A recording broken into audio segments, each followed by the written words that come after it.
உடனான போர் நிறுத்தத்திற்கு ஹமாஸ் ஒப்புதல் அளித்திருப்பதாக தகவல் கிடைத்திருக்கிறது.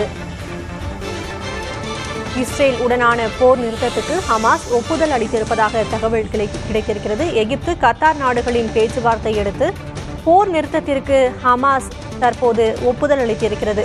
ராஃபா பகுதியில் இருந்து 1 லட்சம் பாலஸ்தீனியர்களை இஸ்ரேல் வெளியேற்றியதை அடுத்து ஹமாஸ் தற்போது இம்முடிவை எடுத்திருக்கிறது.